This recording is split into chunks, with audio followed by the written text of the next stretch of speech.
বেগম খালেদা জিয়ার শারীরিক অবস্থা অত্যন্ত সংকটময় জানালেন মির্জা ফখরুল। রোগমুক্তি কামনা বিশেষ দোয়া, চিকিৎসায় সব ধরনের সহযোগিতার আশ্বাস প্রধান উপদেষ্টা। সামাজিক মাধ্যম ব্যবহার করে মব তৈরির অভিযোগ বিএনপির, দলগুলোকে বিরত থাকার আহ্বান। রাজনীতিতে ভিন্নমত দমনের মানসিকতা দূর করার পরামর্শ জামায়াতের। নির্বাচন এগিয়ে এলেও গণভোট নিয়ে নাগরিকদের বড় অংশ এখনো অন্ধকারে। সচেতনতা তৈরির উদ্যোগ সরকারের। অনলাইন অফলাইনে দুই মাধ্যমেই চলবে প্রচার। পাবনা বিএনপি জামায়াতের সংঘর্ষে গুলি চালানো যুবকের পরিচয় শনাক্ত। বিএনপি প্রার্থীর দাবি অস্বীকার জামায়াতের। থানায় পাল্টাপাল্টি অভিযোগ দুই পক্ষে।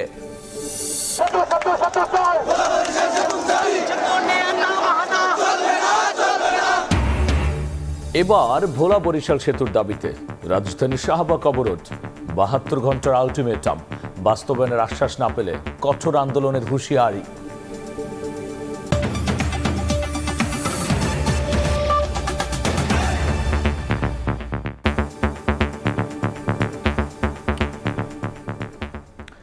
প্রবাসের সময় সঙ্গে আছি আমি গোলাম রাব্বি। হাসপাতালে চিকিৎসাধীন সাবেক প্রধানমন্ত্রী ও বিএনপি চেয়ারপারসন বেগম খালেদা জিয়ার শারীরিক অবস্থা অত্যন্ত সংকটময়। একথা জানিয়ে বিএনপির মহাসচিব মির্জা ফখরুল ইসলাম আলমগীর দেশবাসীর কাছে বেগম জিয়ার সুস্থতার জন্য দোয়া চেয়েছেন। পূর্ব ঘোষণা অনুযায়ী শুক্রবার জুমার নামাজ শেষে বেগম জিয়ার রোগমুক্তি কামনায় রাজধানী সহ সারা দেশে বিশেষ দোয়া ও মোনাজাত হয়। ২৩ নভেম্বর শারীরিক অবস্থার অবনতি হলে বিএনপি চেয়ারপারসন বেগম খালেদা জিয়াকে গুলশানের বাসা থেকে নেওয়া হয় রাজধানীর এভার কেয়ার হাসপাতালে। মেডিকেল বোর্ডের সিদ্ধান্ত অনুযায়ী জরুরি পরীক্ষা শেষে তাকে কেবিনে ভর্তির সিদ্ধান্ত নেন চিকিৎসকরা। বৃহস্পতিবার দলের পক্ষ থেকে বিএনপি চেয়ারপারসনকে সিসিইউতে নেয়ার তথ্য জানানো হয়। এদিকে পূর্ব ঘোষণা অনুযায়ী শুক্রবার জুমার নামাজের পর রাজধানীর বিভিন্ন মসজিদে বিএনপির পক্ষ থেকে দোয়ার আয়োজন করা হয়। নয়াপল্টন জামে মসজিদে দোয়া মাহফিলে অংশ নেন দলের মহাসচিব মির্জা ফখরুল ইসলাম আলমগীর সহ সিনিয়র নেতারা। পরে বিএনপি চেয়ারপারসনের শারীরিক অবস্থা সম্পর্কে সাংবাদিকদের অবহিত করেন দলের মহাসচিব। গত দুদিন ধরে তিনি আবার অসুস্থ হয়ে এবার কেয়ার হাসপাতালে ভর্তি হয়েছেন এবং গতকাল রাতেই ডাক্তাররা বলেছেন যে তার অবস্থা, শারীরিক অবস্থা অত্যন্ত সংকটময়। এ সময় বিএনপির পক্ষ থেকে দেশবাসীর কাছে দোয়া চান মির্জা ফখরুল। দোয়া চেয়েছি তিনি যেন আল্লাহ যেন তাকে সম্পূর্ণ সুস্থ করে দেন, সুস্থ অবস্থায় আবার জনগণের মাঝে ফিরে এসে তাকে দেশের মানুষের কাজ করার সুযোগ তৈরি করে দেন। রাজধানীর পাশাপাশি জুমার নামাজ শেষে দেশের বিভিন্ন স্থানে মসজিদে দোয়া ও মোনাজাত অনুষ্ঠিত হয়। বিএনপি চেয়ারপারসনের রোগমুক্তি কামনায় এতে যোগ দেন তৃণমূলের নেতাকর্মীরা। মুরসালিন হক জুনায়েদ, সময় সংবাদ, ঢাকা। বিএনপি চেয়ারপারসন বেগম খালেদা জিয়ার শারীরিক অবস্থার উন্নতির জন্য দেশবাসীর কাছে দোয়া চেয়েছেন প্রধান উপদেষ্টা ডক্টর মোহাম্মদ ইউনূস। শুক্রবার বিকেলে প্রধান উপদেষ্টার কার্যালয় থেকে পাঠানো এক বিবৃতিতে বলা হয়, দেশের এই গণতান্ত্রিক উত্তরণের সময়টিতে বেগম খালেদা জিয়া অনুপ্রেরণীয়। বেগম জিয়ার চিকিৎসায় যেন কোনো ঘাটতি না হয় সেজন্য প্রয়োজনীয় সব ব্যবস্থা নেওয়ারও নির্দেশ দেওয়া হয়েছে বলে জানানো হয় ওই বিবৃতিতে। সামাজিক মাধ্যম ব্যবহার করে মব তৈরির অভিযোগ তুলে বিএনপির মহাসচিব বলেছেন, সোশ্যাল মিডিয়ায় রাজনীতিকদের নিয়ে নেতিবাচক প্রচারণা নষ্ট হচ্ছে গণতন্ত্রের সৌন্দর্য। রাজনীতিতে ভিন্নমত পোষণ করলে দমনের চেষ্টা দেশের জন্য দুর্ভাগ্যজনক বলেও মন্তব্য করেছেন মির্জা ফখরুল। জাতীয় প্রেস ক্লাবে একই আলোচনায় জামাতের সেক্রেটারি জেনারেল মিয়া গোলাম পারওয়ার বলেছেন, রাজনীতিতে ভিন্নমত দমনের মানসিকতা দূর করতে হলে রাজনীতিকদের প্রতিশ্রুতিবদ্ধ হতে হবে। ত্রয়োদশ জাতীয় সংসদ নির্বাচনের সময় ঘনিয়ে আসায় সরগরম রাজনীতির মাঠ। নিত্যদিনের অনুষঙ্গ সামাজিক যোগাযোগ মাধ্যমও ব্যবহার হচ্ছে নির্বাচনী প্রচারণায়। শুক্রবার সকালে জাতীয় প্রেস ক্লাবে বাংলাদেশ ফেডারেল সাংবাদিক ইউনিয়ন বিএফইউজের দ্বিবার্ষিক কাউন্সিল ২০২৫-এর উদ্বোধনী অধিবেশনে সামাজিক মাধ্যমে রাজনীতিকদের ভিন্নধর্মী প্রচারণার সমালোচনা করেন বিএনপি মহাসচিব। এই সোশ্যাল মিডিয়াতে যেহেতু সেখানে কোনো দায়বদ্ধতা নেই, যা খুশি তাই বলা যায়, এমনভাবে রাজনৈতিক দল, রাজনৈতিক ব্যক্তিত্ব, সামাজিক ব্যক্তিত্ব, ব্যবসায়ী সকলের সম্পর্কে যে নেগেটিভ প্রচারণা চালানো হয়, তাতে করে কিন্তু গণতন্ত্র শক্তিশালী হয় না। এক ধরনের একটা নৈরাজ্য সৃষ্টি করবার চেষ্টা চলছে, মব ভায়োলেন্স তৈরি করা হচ্ছে। একই সঙ্গে রাজনৈতিক ভিন্নমতে সহনশীল পরিবেশ সৃষ্টির তাগিদ দেওয়া হয় বিএনপি ও জামায়াতের পক্ষ থেকে। দুর্ভাগ্যজনকভাবে আমাদের দেশে ভিন্নমত পোষণ করলেই তাকে শত্রু মনে করা হয়, তার সম্পর্কে বিভিন্ন রকম আপনার যত রকমের আপনার মিথ্যা অপপ্রচার চালানো হয়। এই বিষয়গুলো থেকে আমার মনে হয় আমাদের সকলেরই বিরত থাকা উচিত। আমরা একটা সোশ্যাল জাস্টিসের কথা বক্তৃতায় বলি, রাষ্ট্রের ক্ষমতায় যখন যাই তখন ভিন্ন মতের প্রতি দমন, আমার দল কেন করো না, আমার সরকার বিরুদ্ধে কেন আন্দোলন করো, সে ব্যাপারে আমরা রক্ত চক্ষু দিয়ে আমরা ভিন্ন মতকে দমন করি। এই ব্যাপারে প্রত্যেক পলিটিক্যাল পার্টির মধ্যে একটা চিন্তার ঐক্য প্রয়োজন, যে আমরা ক্ষমতায় গেলেও আমরা ভিন্ন মতের প্রতি দমন করব না। এদিন প্রেস ক্লাবের সামনে আলাদা কর্মসূচিতে বিএনপি চেয়ারপারসনের উপদেষ্টা জয়নুল আবদিন ফারুক বলেন, নির্বাচনী কর্মসূচিতে বিশৃঙ্খলা সৃষ্টি করলে পলাতক ফ্যাসিস্ট ও তাদের দোসররা সুযোগ নেবে। আসল প্রেতাত্মা বিদায় নিলেও পলাতক হলেও তাদের দোসররা বাংলাদেশে এখনো আছে।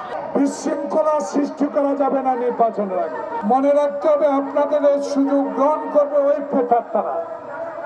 তাই আপনারা যে কোনো কর্মসূচি নিতে নির্বাচন যাতে ব্যাহত না হয় সেদিকে লক্ষ্য রাখবেন। নির্বাচন বানচালের ষড়যন্ত্র প্রতিহতে এই সরকারের অধীনে একটি সুষ্ঠু নির্বাচন সম্পন্ন করার আহ্বান বিএনপি নেতাদের। বাংলাদেশের মানুষ বিএনপিকে ভোট দেবে। মুরসালিন হক জুনায়েদ, সময় সংবাদ, ঢাকা। নতুন বাংলাদেশ গড়ার আকাঙ্ক্ষা পূরণে সব রাজনৈতিক দলকে ঐক্যবদ্ধ থাকার আহ্বান জানিয়েছেন জামায়াতের আমির ডাক্তার শফিকুর রহমান। নতুন মেয়াদে দলের আমির হিসেবে শপথ নেওয়ার পর এই আহ্বান জানিয়েছেন তিনি। এর আগে সকালে ঢাকা 17 আসনে দলের গণসমাবেশে তিনি বলেছেন, দেশ থেকে ফ্যাসিবাদ এখনও পুরোপুরি বিদায় নেয়নি, পুরনো ফর্মুলায় আর নতুন বাংলাদেশকে চলতে দেওয়া হবে না বলেও এ সময় উল্লেখ করেছেন তিনি। শুক্রবার সন্ধ্যায় রাজধানীর মগবাজারের আল ফালা মিলনায়তনে অনুষ্ঠিত হয় জামায়াত আমিরের শপথ অনুষ্ঠান। 2026 থেকে 28 মেয়াদের জন্য শপথ নেন টানা তৃতীয় মেয়াদে দলের শীর্ষ পদে নির্বাচিত ডাক্তার শফিকুর রহমান। এ সময় আবেগে আপ্লুত হয়ে পড়েন তিনি। অনুষ্ঠানে যোগ দেন অন্যান্য দলের নেতারাও।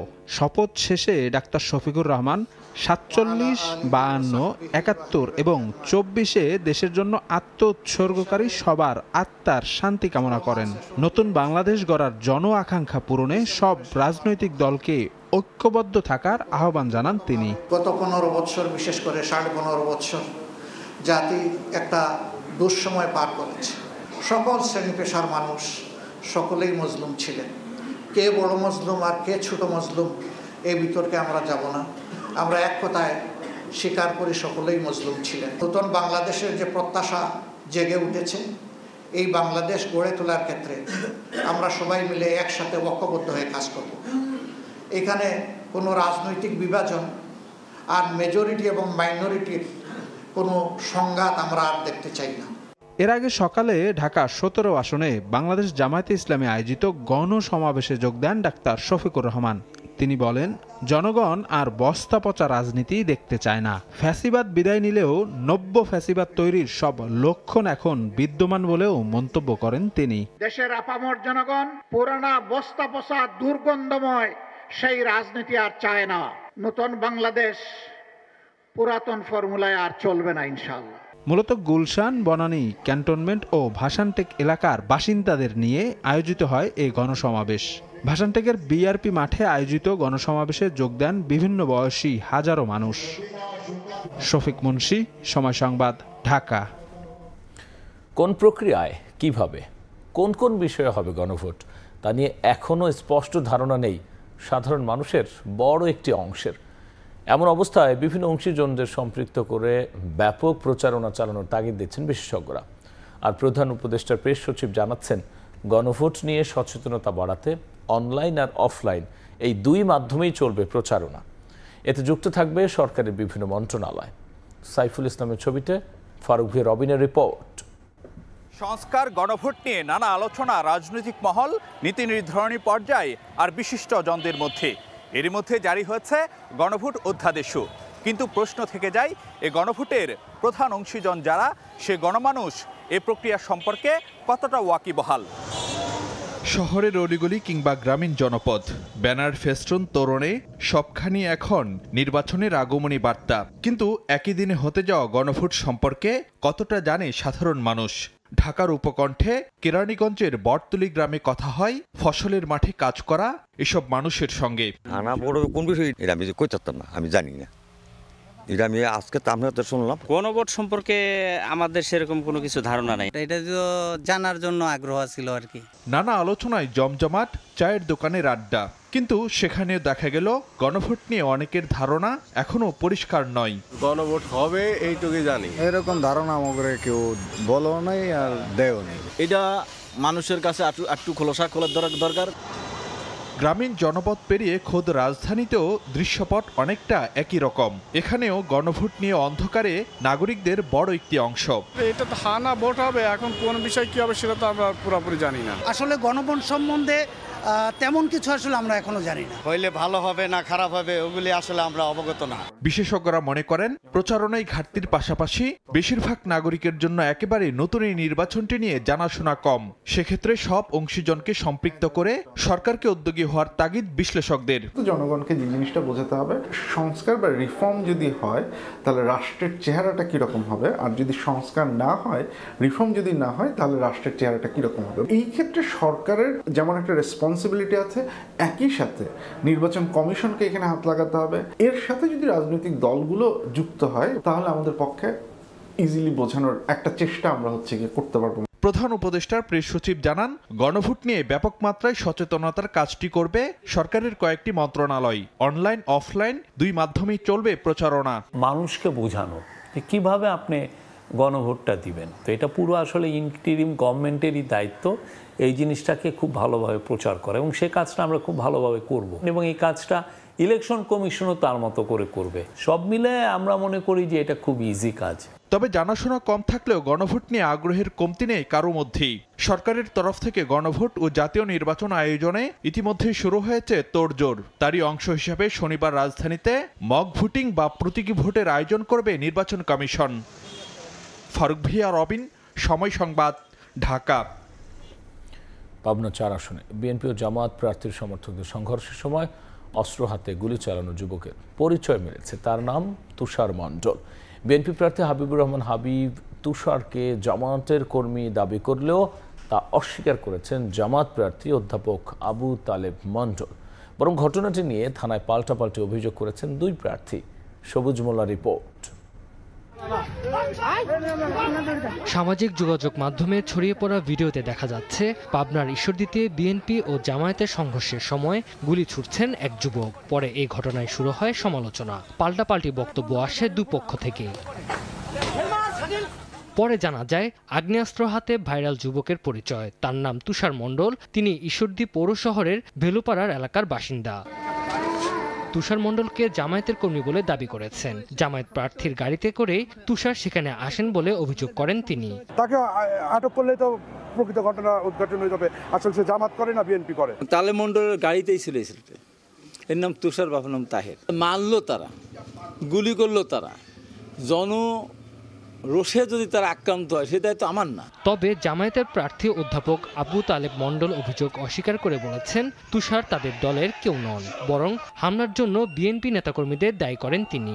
হাবিবের লোকজন, হাবিব তো মূলত আওয়ামী লীগ কর্তৃক আসা, আওয়ামী লীগের চরিত্র এখনো তার শেষ হয়নি। একই কায়দায় আমাদের উপরে অতর্কিত হামলা চালিয়েছে। মক্কেল মৃধা নামে নেতৃত্ব দিয়েছে ওখানে। ঘটনা নিয়ে থানায় অভিযোগ করেছেন দুই প্রার্থী। আমরা বিষয়টা অনুসন্ধান করছি, অনুসন্ধান শেষে প্রকৃত বিষয়টা জানাতে পারবো। বৃহস্পতিবার সন্ধ্যায় ঈশ্বরদীর শাহপুরে জামায়াত প্রার্থী আবু তালেব মণ্ডল নির্বাচনী প্রচারে গেলে দলটির কর্মীদের সঙ্গে সংঘর্ষ বাধে বিএনপি প্রার্থী হাবিবুর রহমান হাবিবের সমর্থকদের। সংঘর্ষে আহত হন অর্ধশতাধিক। ভাঙচুর করা হয় 10টি মোটরসাইকেল। সময় সংবাদ, পাবনা। ভোলা বরিশাল সেতু নির্মাণ সহ 5 দফা দাবিতে 72 ঘন্টার আলটিমেটাম দিয়ে শাহবাগ ছেড়েছেন রাজধানীতে বসবাসরত ভোলাবাসী। এর আগে তাদের অবরোধে 3 ঘন্টা বন্ধ থাকে শাহবাগ হয়ে যান চলাচল। আন্দোলনকারীরা জানান দাবি পূরণ না হলে আন্দোলন চালিয়ে যাবেন তারা।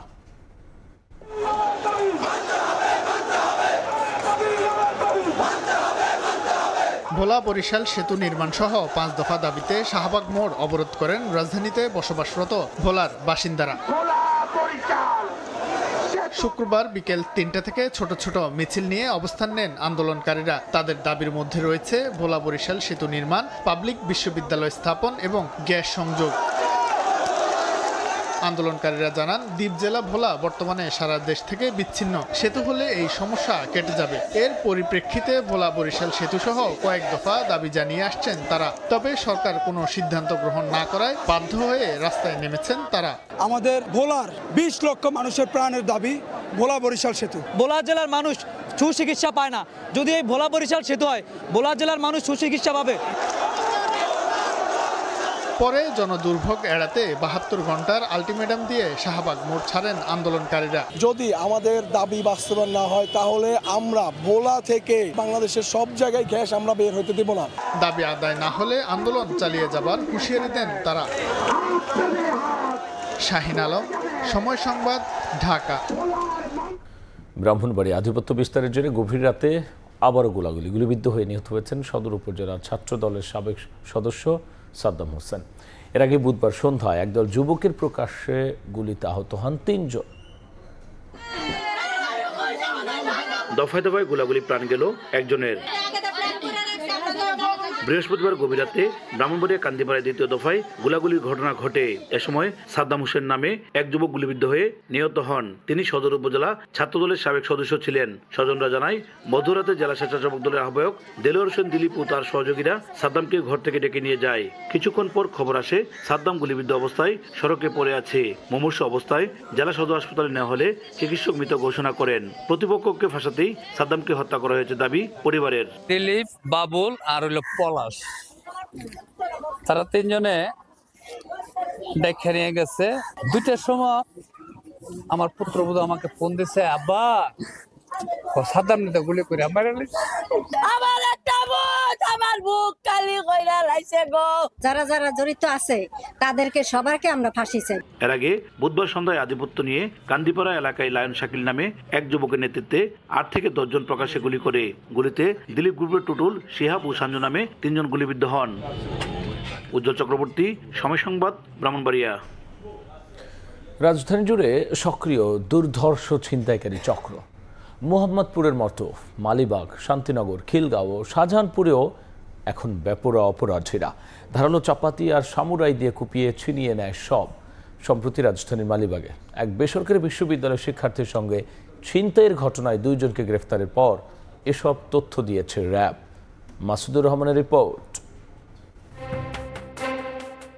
24 অক্টোবর ভোর 6:45 রাজধানীর মালিবাগের প্রথম লেন ধরে হেঁটে যাচ্ছিলেন বেসরকারি বিশ্ববিদ্যালয়ের শিক্ষার্থী নূরে আলম রিফাত। হঠাৎ ধারালো অস্ত্রের মুখে 2 জন তার গতিরোধ করেন। সঙ্গে থাকা সবকিছু ছিনিয়ে নেওয়ার চেষ্টা ও ধস্তাধস্তির এক পর্যায়ে চাপাতি দিয়ে আঘাত করে ছিনতাইকারীরা। তারা আমাকে চাপাতি ধরার পর আমার হাতে মোবাইল ছিল, একটি আইফোন 16 প্রো ম্যাক্স।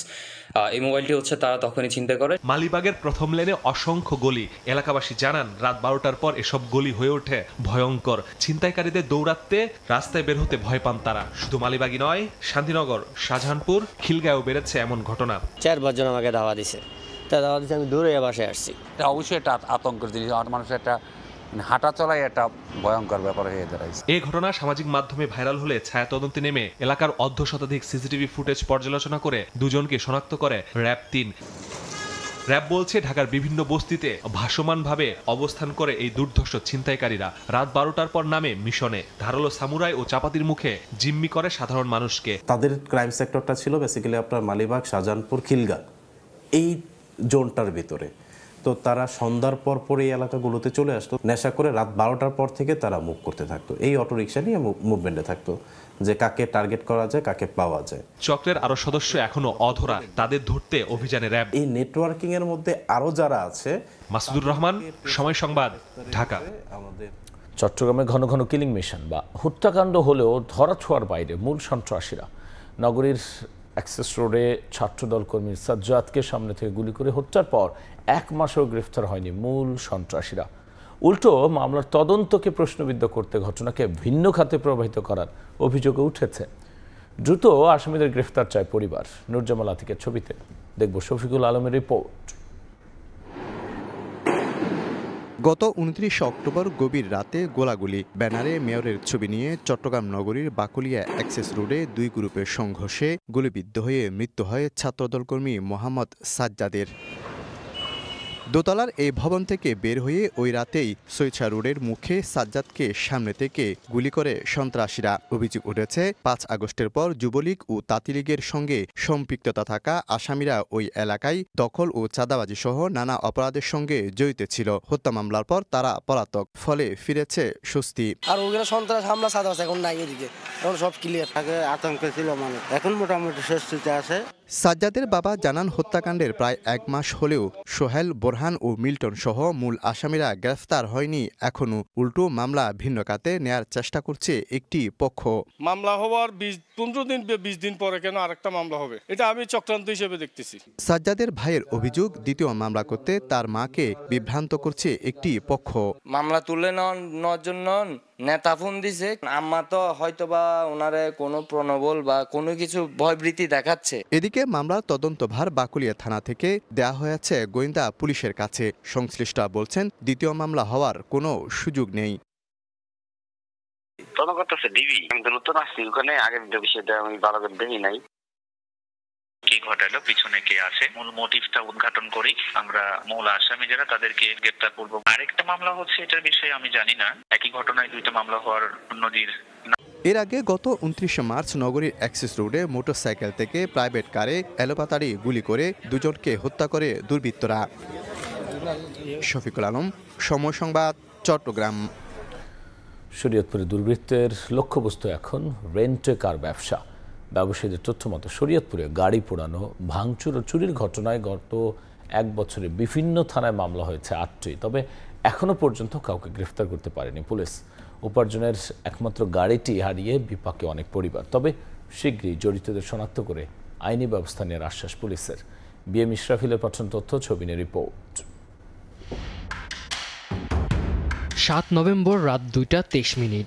সিসিটিভির ফুটেজে দেখা যায় শরীয়তপুরের নড়িয়া উপজেলার চান্দনী গ্রামের আব্দুল মোতালেব মুন্সির বাড়ির উঠানে রাখা প্রাইভেট কারে জ্বালানি ঢেলে 2 জন ব্যক্তি আগুন লাগিয়ে দেয়। মুহূর্তে দাউ দাউ করে পুড়ে যায় গাড়িটি।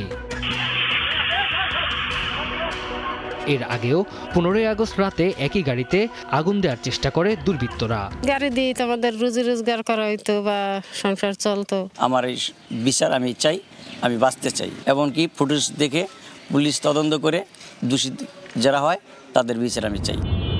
শুধু মোতালেব মুন্সি নন, শরীয়তপুরে বিভিন্ন স্থানে রেন্টে কার মালিকের অনেক গাড়ি চুরি, ভাঙচুর ও নাশকতার শিকার হয়েছে। এই নিয়ে বিভিন্ন থানায় মামলা করেও দুষ্কৃতকারীরা ধরা না পড়ায় আতঙ্ক ও হতাশা বাড়ছে ক্ষতিগ্রস্তদের। উপার্জনের একমাত্র গাড়িটি হারিয়ে বিপাকে অনেক পরিবার। গভীর রাতে আনুমানিক রাত 1:30 আমার গাড়িটা পুড়ে দেয়। তো এই যদি অবস্থা হয় তাহলে আমরা কিভাবে এই রেন্টে কারের ব্যবসা করব? এরকম যদি আজকে একজনেরটা পড়ছে, যদি পারবায়া জায়গা অপরাধী, তাহলে তো আবার আরেকজনটা পড়বো। অপরাধীকে চিহ্নিত করে তাকে দৃষ্টান্তমূলক শাস্তি আদায়ের জন্য আমরা জোর সুপারিশ করব।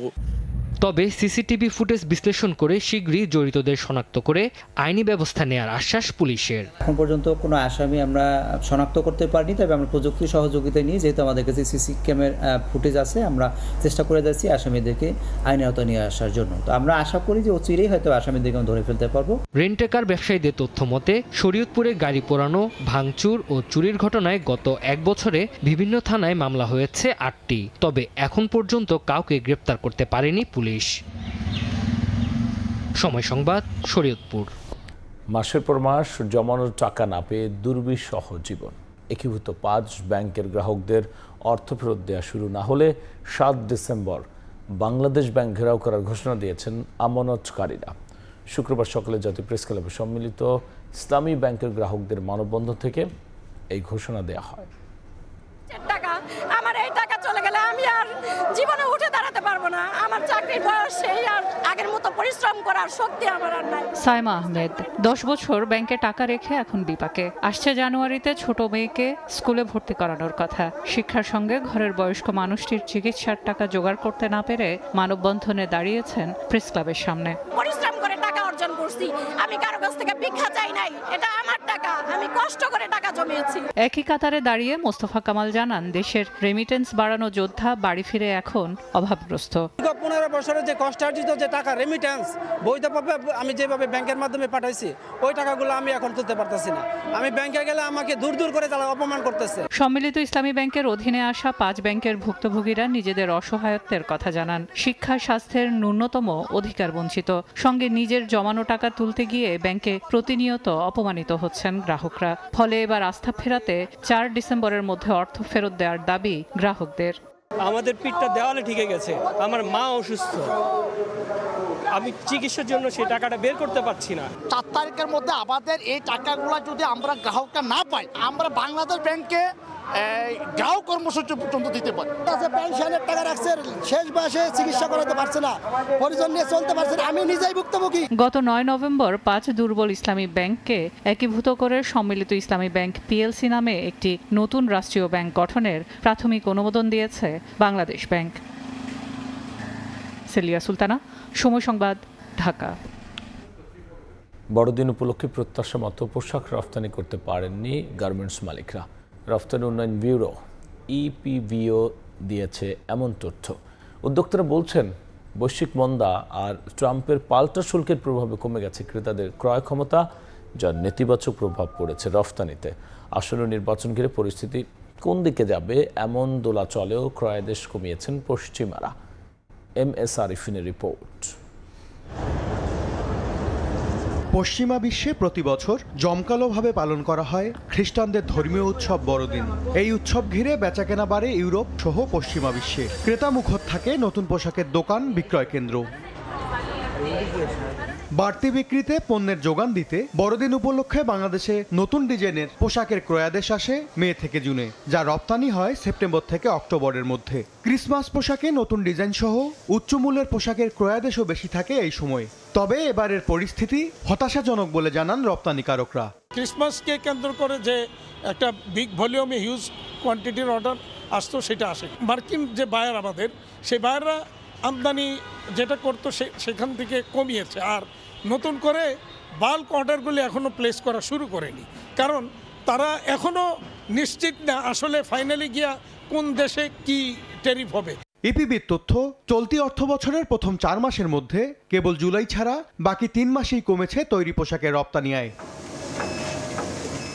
উদ্যোক্তাদের দাবি, ইউরোপের বাজার ধরতে যখন মরিয়া হয়ে উঠেছে চীন, ভারত, তখন সম্প্রতি বিভিন্ন কারণে বাংলাদেশে বন্ধ হয়েছে কয়েকশো কারখানা, যার নেতিবাচক বার্তা যাচ্ছে ক্রেতা প্রতিষ্ঠানগুলোর কাছে। সেই সঙ্গে আসন্ন জাতীয় নির্বাচন ঘিরে অস্থিরতার প্রভাব পড়ছে ক্রয়াদেশে।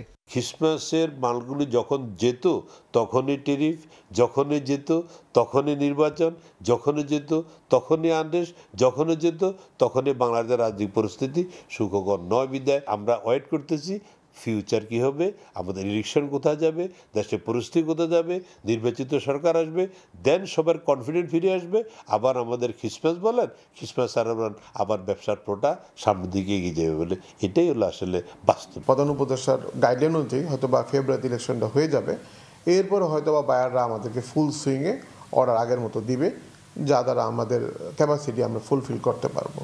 বৈশ্বিক টালমাটাল পরিস্থিতিতে রপ্তানি প্রবৃদ্ধি ধরে রাখতে ব্যবসায়ী সংগঠনগুলোকে সমন্বিত কৌশলগত কর্মপরিকল্পনা তৈরির তাগিদ অর্থনীতিবিদদের।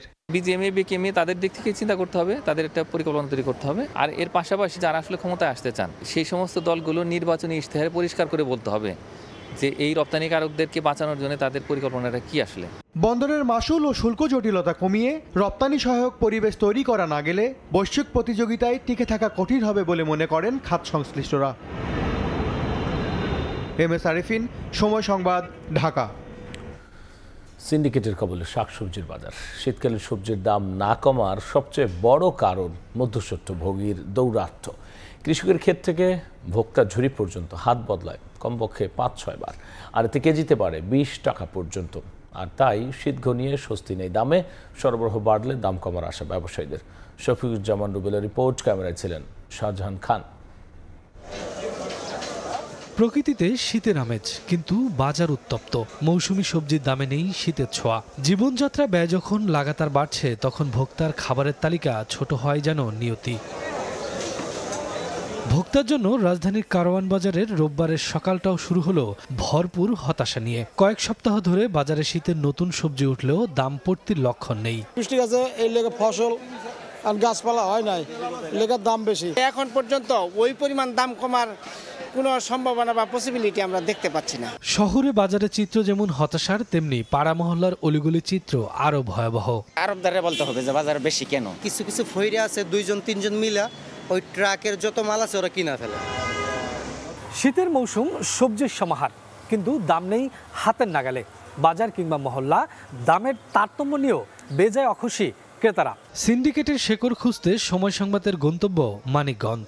কৃষকের হাতে থাকা বেগুন, ফুলকপি, সিম সবই রাজধানী থেকে অন্তত 3 গুণ কম দামে মিলছে এখানে। আমার কাছে অন্যায় হয়, কারণ আমরা তো বেশি দাম পাই না। বেগুন আনে বসে রয়েছি, এখন যে কেউ 30-35 টাকা কয়, তাহলে আমার ব্যস্ত হইব। এখানে স্পষ্ট হয়ে ওঠে সিন্ডিকেটের কারসাজি। কৃষকের ক্ষেত থেকে সবজি যায় স্থানীয় ফুরিয়ার কাছে, তারপর আড়ত, সেখান থেকে ঢাকার আরেক মধ্যস্বত্বভোগীর হাতে, এরপর পাইকার হয়ে পৌঁছায় খুচরা দোকানদারদের কাছে। গ্রামের এসব বাজারগুলো থেকে হাত বদলের যাত্রা শুরু হয় শীতকালীন সবজির, আর প্রতিটি বদলেই কেজি প্রতি বাড়ে 10 থেকে 20 টাকা। কৃষকের সেই হিস্সা থেকে যায় মাটির কাছেই। ভোরের আলো ফোটার আগেই মাটির কাছে নত হয়ে সোনা ফলাচ্ছেন মনিরুজ্জামান। তবে বাজারের অন্যায় দামে বছর বছর হতাশায় নিমজ্জিত মনিরুজ্জামান। মালা আজকে নিয়ে গেছি, সুন্দর নিয়ে গেছি, নিবি না আজ নমুনা মালা হন এই দাম মানে 20 টাকা 15 টাকা। মনিরুজ্জামান একা নন, লাখো মনিরুজ্জামানের গল্প একই। শ্রম ও ঝুঁকি তাদের, কিন্তু লাভটুকু ভোগ করছেন অন্য কেউ। তবুও মাটির দিকে উবু হয়ে ধ্যানমগ্ন থাকেন কৃষক। ব্যাপারটা যদি কিনা না নেয় বুঝছেন, তাহলে তো মনে করেন এটা আমরা তো নিয়ে খুঁড়িয়ে রাখা বেচতে পারবো না। সময় বদলায়, বছর যায়, নতুন বছর আসে। মাঝখানে দাঁড়িয়ে সিন্ডিকেটের হাসি যেন সবার চেয়ে চওড়া হয়। শফিকুজ্জামান রুবেল, সময় সংবাদ, মানিকগঞ্জ। দ্বিতীয়বারের মতো বঙ্গোপসাগরে মৎস্য সম্পদ ও ইকোসিস্টেম জরিপের কাজ শেষ করেছে সরকার, যার ফলাফল প্রকাশ করা হবে আগামী রোববার। শুক্রবার সিডাপ মিলনায়তনে বিএজেএফ এর অনুষ্ঠানে একথা জানিয়েছেন মৎস্য অধিদপ্তরের কর্মকর্তারা। বলেছেন, মূল্যবান টুনা মাছ আহরণে বিশেষ নজর দেওয়া হচ্ছে। মৎস্য অধিদপ্তরের তথ্য মতে বঙ্গোপসাগরের 1,18,000 বর্গ কিলোমিটার জুড়ে বাংলাদেশের বিশেষ অর্থনৈতিক অঞ্চলে রয়েছে 8 প্রজাতির টুনা, 10 প্রজাতির পেলাজিক মাছ। এছাড়াও 36 প্রজাতির চিংড়িসহ আছে অন্যান্য জলজ সম্পদ। এই সম্পদের প্রকৃত পরিমাণ ও ইকোসিস্টেম সম্পর্কে জানতে বিশাল সমুদ্র অঞ্চলে 2018 সালে প্রথমবারের মতো জরিপ চালায় সরকার।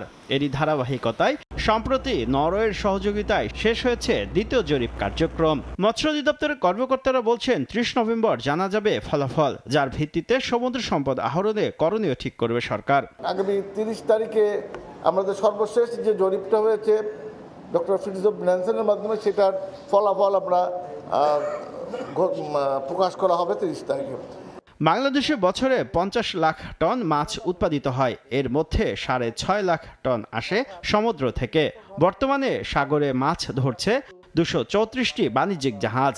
এ অবস্থায় টুনা মাছ আহরণ এবং মৎস্যজাত পণ্য রফতানিতে জোর দেওয়ার কথা জানান মৎস্য অধিদপ্তরের মহাপরিচালক। ইমিডিয়েট যে অর্থ বছর হলো, সেখানে আমরা 6,100 কোটি টাকা মৎস্য পণ্য রপ্তানি করে আয় করেছি।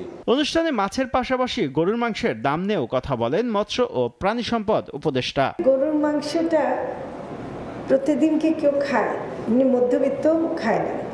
আর যদি খেতে চায় 700-800 টাকা অত বেশি হওয়া কথা না তাদের জন্য।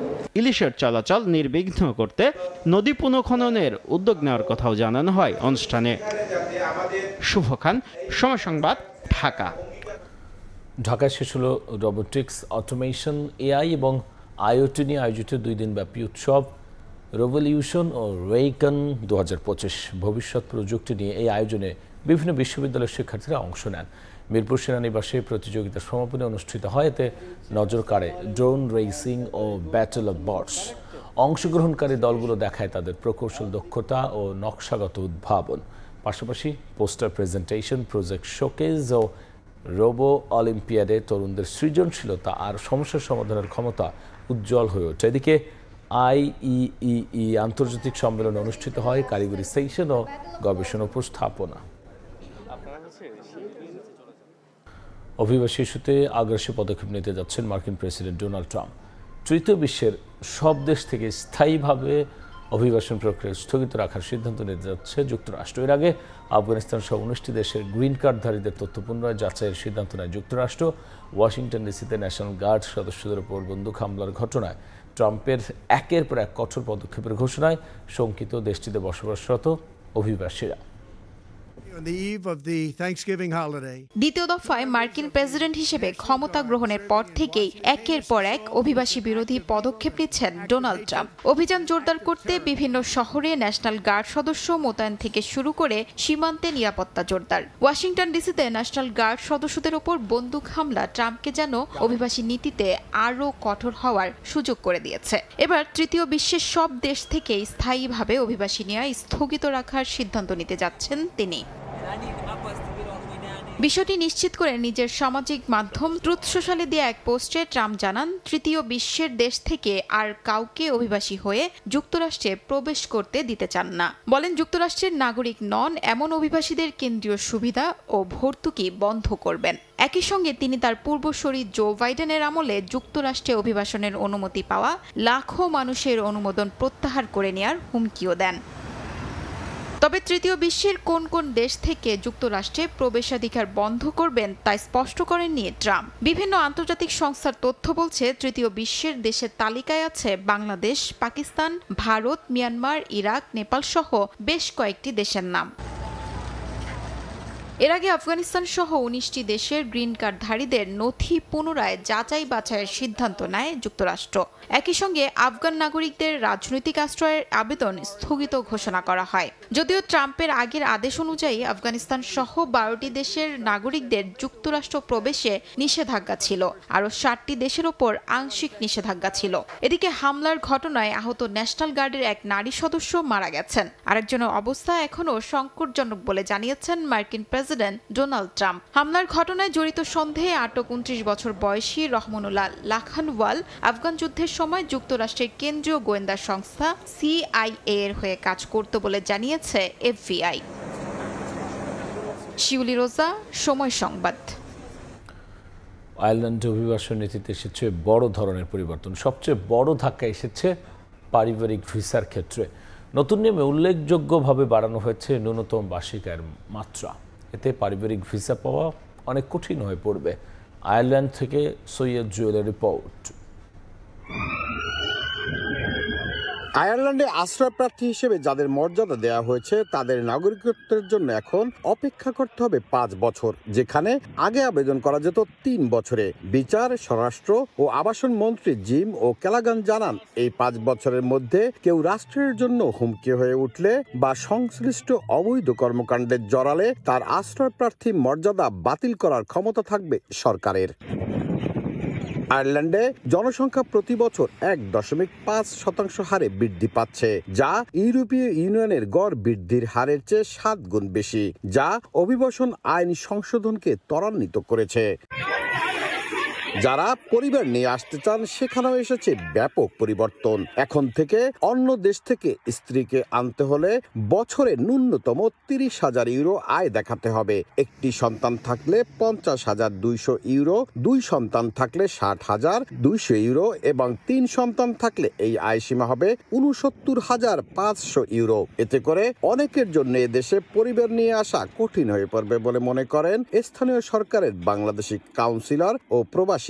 ফ্যামিলি রিইউনিয়নের যেই থ্রেশহোল্ডটা বাড়ানো হয়েছে, আমি মনে করি ব্যক্তিগতভাবে এটা আসলে এত বাড়ানো উচিত হয়নি, কারণ আমাদের হেলথ সেক্টর থেকে এবং বিভিন্ন সেক্টরে যেভাবে প্রবাসী কর্মীরা কাজ করছে তাদের ফ্যামিলি, আমি মনে করি যে তাদের ফ্যামিলি আনার জন্য আরেকটু শিথিল করলে ভালো হতো। এনিওয়ে, আমি আমার অবস্থান থেকে চেষ্টা করব কথা বলার জন্য গভর্নমেন্টের উচ্চ পর্যায়ে। এছাড়া আশ্রয় প্রার্থীদের ব্যক্তিগত আয়ের উপর নির্ভর করে নতুন ফি প্রযোজ্য হবে। সাপ্তাহিক আয় 150 ইউরো পর্যন্ত হলে দিতে হবে 15 ইউরো, আর 340 ইউরো পর্যন্ত আয়ের ক্ষেত্রে দিতে হবে প্রায় 83 ইউরো। সৈয়দ জুয়েল, সময় সংবাদ, আয়ারল্যান্ড। হংকংয়ের আবাসিক ভবনে ভয়াবহ আগুনে মৃতের সংখ্যা বেড়ে 128 জনে দাঁড়িয়েছে। এখনও নিখোঁজ 3 শতাধিক। সংস্কার কাজে গাফিলতি ও দুর্নীতির অভিযোগে নতুন করে 8 জনকে আটক করেছে কর্তৃপক্ষ। আর এর আগে 3 জন প্রকৌশলীকে পুলিশের হেফাজতে নেওয়া হয়েছিল। টাওয়ারগুলোর প্রতিটি অ্যাপার্টমেন্টে অভিযান চালাচ্ছেন দমকল কর্মীরা। স্বজনহারা পরিবারগুলো ভিড় জমাচ্ছে পরিচয় শনাক্ত কেন্দ্রে। প্রায় 2300 দমকল কর্মীর সারারাত প্রচেষ্টায় হংকংয়ের 7টি বহুতল ভবনে ছড়িয়ে পড়া আগুন নিয়ন্ত্রণে আনা সম্ভব হয়। এরপর ভবনের ভেতর থেকে শুরু হয় অ্যাপার্টমেন্ট থেকে অ্যাপার্টমেন্টে অনুসন্ধান। মিলেছে আরও পোড়াদেহ। কর্তৃপক্ষ বলছে প্রতিটি ফ্লোর ঘুরে তথ্য সংগ্রহ করতে আরও কয়েকদিন লাগবে।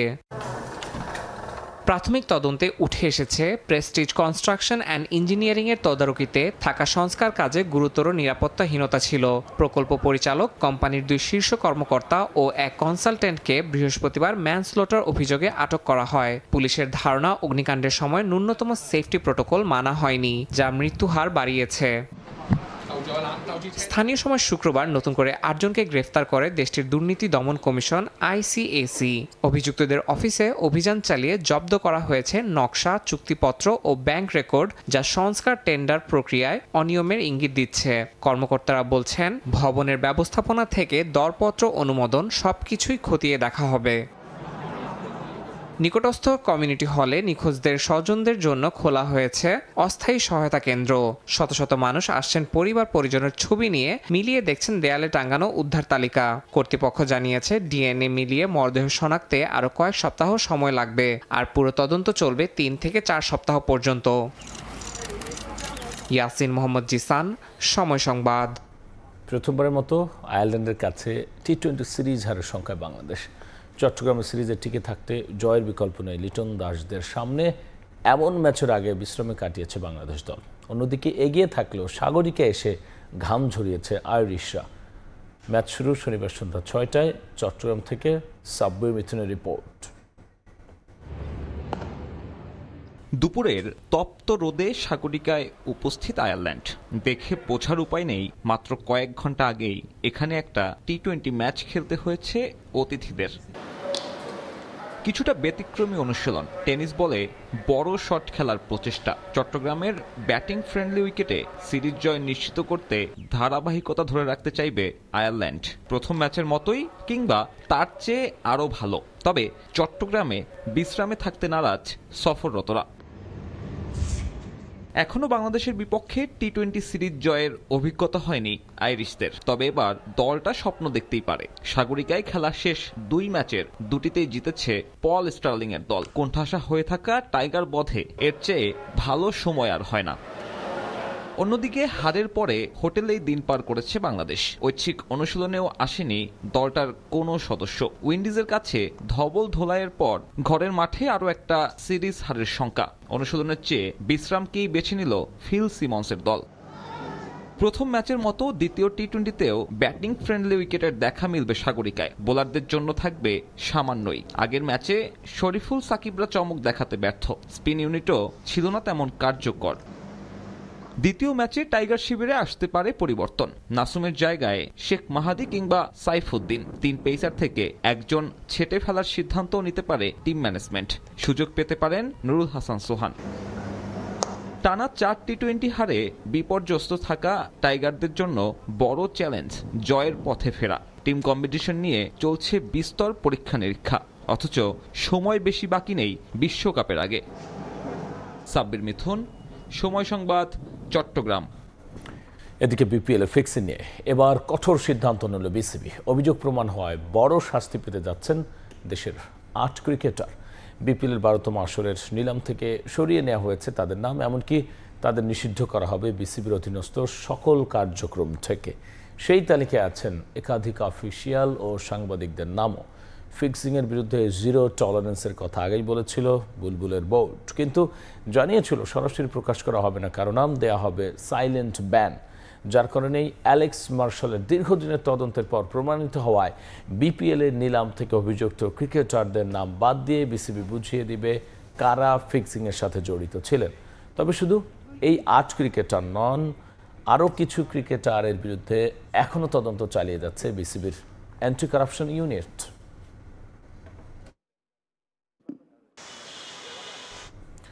অনূর্ধ্ব-17 এশিয়ান কাপের মূল পর্ব নিশ্চিতের আর মাত্র এক ম্যাচ দূরে আছে বাংলাদেশ। বাছাই পর্বে টানা চতুর্থ জয় তুলে নিয়ে শক্তিশালী বাহরাইনকে 2-1 ব্যবধানে হারিয়েছে লাল সবুজের বাহিনী। গোল করেছেন বাইজিত মানিক।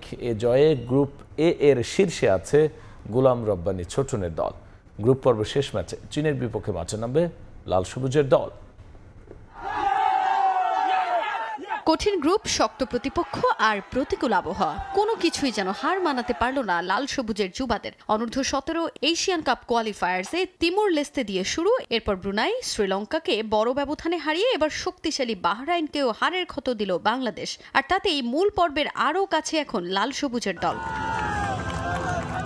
এশিয়ান কাপ বাছাই পর্বের মিশনে উঠছে লাল সবুজের জয়ের ঝান্ডা। গ্রুপ পর্বের ম্যাচগুলোতে প্রতিপক্ষকে পাত্তাই দেয়নি ছোটন শিষ্যরা। প্রথম 3 ম্যাচ জিতে চতুর্থ ম্যাচে মাঠে নেমে দারুণ আত্মবিশ্বাসী হয়ে খেলতে থাকে বাংলাদেশ দল। দুর্দান্ত শুরু করলেও প্রথমার্ধে জালের দেখা পায়নি বাংলার যুবারা।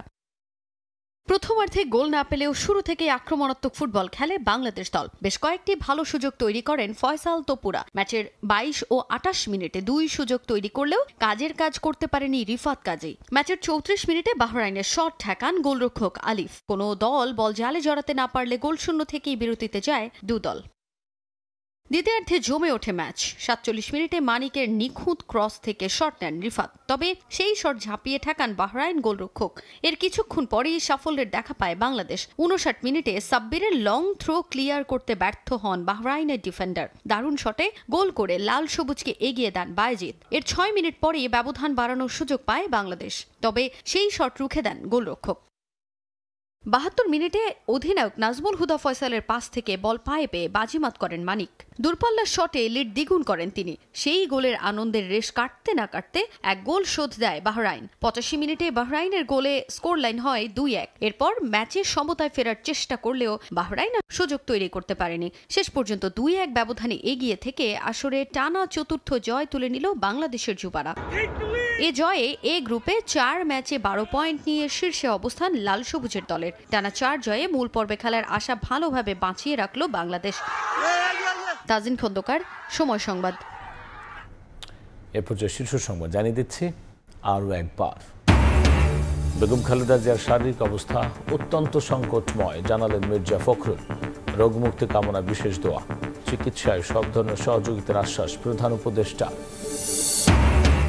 সামাজিক মাধ্যম ব্যবহার করে মব তৈরির অভিযোগ বিএনপির। দলগুলোকে বিরত থাকার আহ্বান। রাজনীতিতে ভিন্নমত দমনের মানসিকতা দূর করার পরামর্শ জামায়াতের।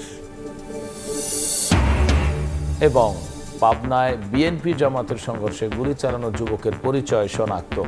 বিএনপি প্রার্থীর দাবি অস্বীকার জামাতের। থানায় পাল্টাপাল্টি অভিযোগ দুই পক্ষের।